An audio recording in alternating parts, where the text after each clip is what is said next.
కమలాకాంత త్రైలోక్యం మంగళం కురు. పండుకున్న ఎంకన్నా కొంచెం లే లే లే అంటాడు. అంటే ఇటు లేమంటే లేస్తాడు, ఇటు పండుకోమంటే పండుకుంటాడు. ఉనే గాడ్, ఉనే భగవాన్. అవునా? పండుకోమంటే పండుకుంటాడు, లేమంటే లేచాడు. దేవుడు అవుతాడు, పనికి మనోడు అవుతాడు. అదే సాయంత్రం సుప్రభాతం అంటే ఏందనుకుంటారు మీరు? ఏంది అర్థం? అదే దానికి అర్థం. కమలాకుచ చూచుక కుంకుమతో నియతారు నితాతుల నీలతను విజయీ భవ వెంకట శైలపతే.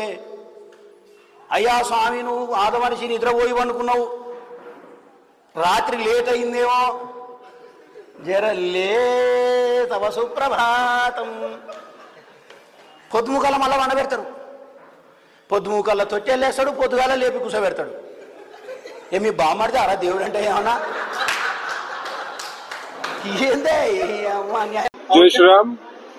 ఇవాళ ఫేస్బుక్ లో, వాట్సాప్ లో నేను ఒక న్యాయవాది వెంకటేశ్వర స్వామిపై, కొన్ని కోట్ల మంది విశ్వసించే వెంకటేశ్వర స్వామిపై అనుచిత వ్యాఖ్యలు జరపడం జరిగింది. వాడి పేరు కదిరి కృష్ణ. వాడు ఒక బాధ్యతమైన వృత్తిలో, న్యాయవాది వృత్తిలో ఉండి హిందువుల మనోభావాలను కించపరిచే విధంగా మరి సోషల్ మీడియాలో వాడు వాగిన మాటలన్నీ కూడా రావడం జరిగినాయి. మరి దానికి ధర్మరక్ష సంస్థ ద్వారా, మరియు నేను ఒక రాష్ట్ర బీజేపీ నాయకుడిని, మరి చాలా మనస్తాపానికి గురైన వాడు మాట్లాడిన తీరు దేశంలోని కోట్ల హిందువుల మనోభావాలను కించపరిచే విధంగా ఉండడం జరిగింది. కాబట్టి నేను ఇవాళ జూబ్లీహిల్స్ పోలీస్ స్టేషన్ లోకి వచ్చి మరి కంప్లైంట్ ఇవ్వడం జరిగింది.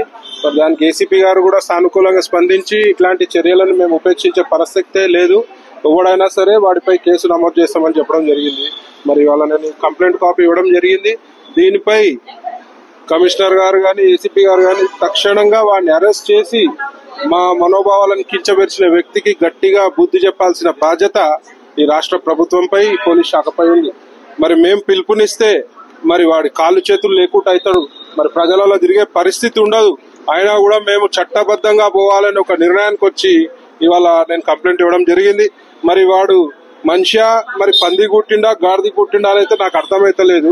వేరే వాళ్ళ మనోభావాల కించపరిచే హక్కు ఎవరికి కూడా లేదు. వాడు ఇలాగే ప్రవర్తిస్తే రోడ్డు మీద తిరుగుతే మరి మా ధర్మరక్ష కార్యకర్తలు మరి తిరుగుతుంటారు. మరి నీపై భౌతిక దాడులు జరగవని గ్యారంటీ కూడా ఉండదు.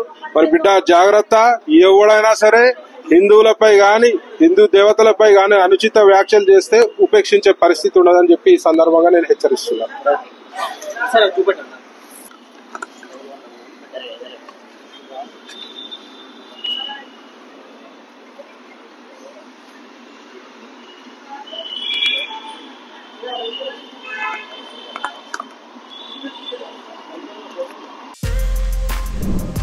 For more videos like this, subscribe Big TV channel.